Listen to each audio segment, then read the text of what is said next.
Well, I had a different question, but it struck me that in the first segment you used the term woke, and you said that woke is what was sort of ruining everything. And I know that you're... No, I didn't say ruining everything. I said that's why Trump could get reelected. That's why Trump could get reelected. Yeah. So the term woke has been, in my view, co-opted by the right and weaponized and bastardized. And so I was surprised to hear you use the term, because historically, as you know, because I think you're quite brilliant, that woke is a word used by the Black community to note that we must be aware of social injustices. But words and migrate. So why is that a bad thing? It's not a bad thing, and originally that was absolutely a great thing. Alert to injustice, who's not for that? But words do migrate. Now, I'll use any term you want, okay, because maybe that is a word that's triggering, and so let's not use that word. I don't know, want to call it the super far left? But don't tell me the left or maybe the super far right. Well, he's talking about the left. Well, then okay, but we talked about that. I mean, I think we agree about the danger of the super far right, and I can't say it enough. I think they're the bigger threat. But don't tell me that the left hasn't changed. Mm-hmm. I mean, I'm old enough to remember when it was the conservatives who hated the Jews. Yeah. Okay. Bill Maher isn't just a comedian. He's a firebrand unafraid to call out contradictions, even when sitting face to face with some of the most opinionated personalities on television. When he stepped onto The View, it wasn't just a guest appearance, it was a clash of ideologies, wit, and raw debate. With his signature blend of humor and razor-sharp commentary, Maher challenged the panel's groupthink, exposed their inconsistencies, and delivered arguments so incisive they left the hosts visibly shaken. From fiery exchanges with Whoopi Goldberg to moments of stunned silence from Joy Behar, Sonny Hostin, these are the clashes that made headlines and left viewers debating long after the credits rolled. Buckle up, because these moments aren't just talk show banter, they're masterclasses in verbal domination. So you have this new book out, and I watch your show all the time, so I know that you're a comic, but you basically go after Trump and Biden. Both of them, and a lot of people are not happy with you about that.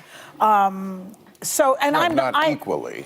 Well, not equally, because you know that Trump is more dangerous. Of course. I mean, I don't think anybody was more out front on that danger than I was. Mm-hmm. I was talking about how he was never going to give up power long ago, when everybody was laughing at me and said, "You smoke too much pot," and I said, "I smoke just the right amount of pot," because plainly, I was using the term slow-moving coup before he was elected the first time. That's right. I said, this guy is never going to concede power. It's impossible to imagine him going, "Oh, I lost." Yeah, can't do it. That's just not in his nature. So, but I'm nervous about saying anything against Biden, because I feel, not that I have so much power, and you have some more than I do, obviously, but... Oh, I don't know about that. Are you afraid that you might, influence people who are on the fence? I think you lose all credibility. I do. I mean, my bond with my audience has always been, I don't pull a punch. Yeah. My bond with my audience is, you're not going to like everything I say, but I'm saying what I really think is true. Right. That's. Right. Yeah.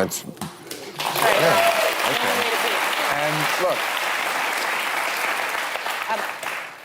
Biden just presents as old. It's not really fair. No. Because he's almost the same age. Trump is almost the same age as him. I know. But Trump doesn't present that way. You look at somebody right away, you can kind of just sum them up. I mean, we are not young, but we don't present as old. Yeah. Biden does. I saw him yesterday making that speech. Yeah. I mean, I'm sorry, he's cadaver-like. But his brain is good. He's still great. Well, here's what I said. Like, when I came back after the strike in September, I said, he should get out. Bill Maher has never shied away from making people uncomfortable with his sharp and unapologetic arguments. Recently, he tackled the growing concerns about President Biden's age and declining public confidence in his leadership, acknowledging these issues as significant. However, Maher argued that the greater threat to democracy lies with Donald Trump. Highlighting Trump's refusal to cede power and his actions during and after his presidency, Maher described these behaviors as a direct attack on democratic norms. He has long warned of what he calls a slow-motion coup, emphasizing that Trump's disregard for the principles of democracy poses a far more significant danger than Biden's perceived shortcomings. As the debate intensifies, it reflects the deep anxieties of the American public amid the complex and volatile state of domestic politics. Kind of the next question. The election is less than 6 months away, and Biden has done good things. He's made improvements and strides on employment numbers, infrastructure, gun reform, climate action. The stock market is experiencing highs. Now, Trump is facing 88 felony charges, and he talks a lot about the Supreme Court decision. He brags that he's the reason it was turned, Roe v. Wade, and hence he won't accept the results if he doesn't win anyway. So what are we missing here, or what are people missing here? Because there's a disconnect with that contrast. Because I understand what you're saying about I've been critical as well, but that is not enough for me to tip the scale the other way, and yet for some it is. Well, I think some people resent the question, like, what don't you get?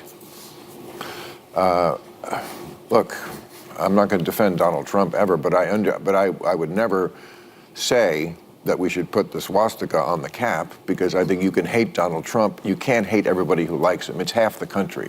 I don't want to live in that country. I don't want to live in the country where I hate half the country, and I don't hate half the country. How dare you disagree with me?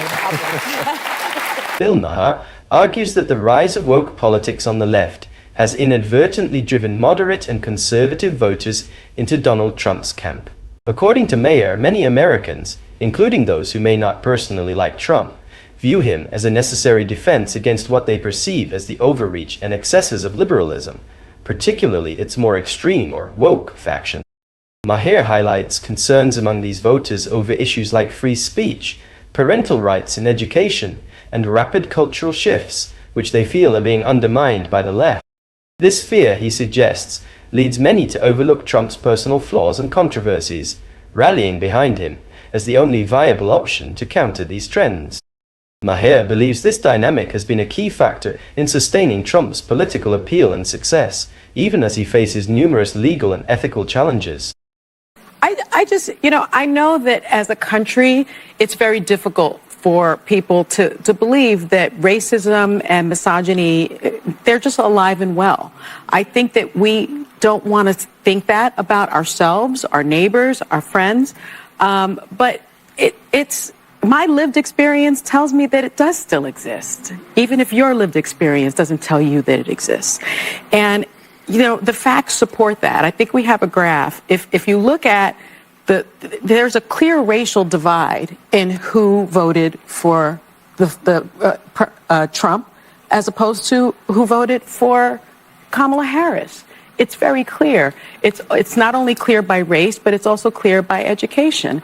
And so the notion somehow that is not true. This is by education. Those who attended college voted for her at a higher degree than those that didn't. But I think I've you're said missing that. his point. Let me just finish. And so I've said that before, and there was so much backlash because I think it's an uncomfortable, inconvenient truth. They felt like, I think the biggest common denominator in this election is people want a good life and ability to provide for their family. Well, and whether we agree or not with Donald Trump's plans, Black people they thought that he was reflective. One of the poorest demographics in this country, but they voted for Kamala Harris. But there was a split, and more of them voted for Donald Trump than had historically. I think that there's such a desire. If you really think the vast majority of this country voted because of racism and misogyny, you're missing it. Most of my family, a lot of my family doesn't have college degrees. But the stats are the stats. But that's not, it doesn't say I'm white, I voted for Donald Trump because of racism. That's not, let me just that. What stat are you talking about? You can't dissect the two. Yes, you can. Wait. Hold on.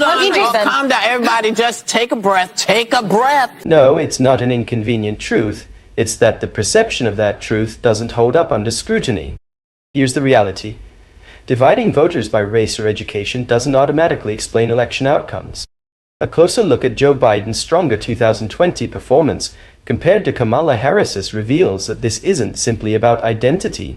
The numbers point to voters prioritizing leadership and tangible results over empty rhetoric. This election wasn't decided by labels or identity politics. It was a demand for solutions during a time of crisis. Ignoring that fundamental reality only leads to misguided narratives. Yet the debate continues in circles, with Sunny Hostin doubling down on her perspective that sexism and misogyny are the primary drivers. Her unwillingness to approach the discussion with an open mind makes it clear that no amount of reasoning will shift her stance. For those willing to engage with common sense, the facts are straightforward. The economy and immigration were the defining issues.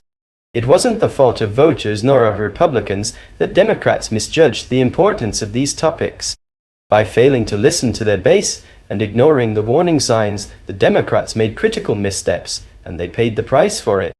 Thanks for watching. If you enjoyed this video and want to see more thought-provoking and controversial takes, don't forget to hit the like button, share your thoughts in the comments, and subscribe to the channel. Make sure to turn on the notification bell so you never miss an update. Your support means everything. Let's keep the conversation going.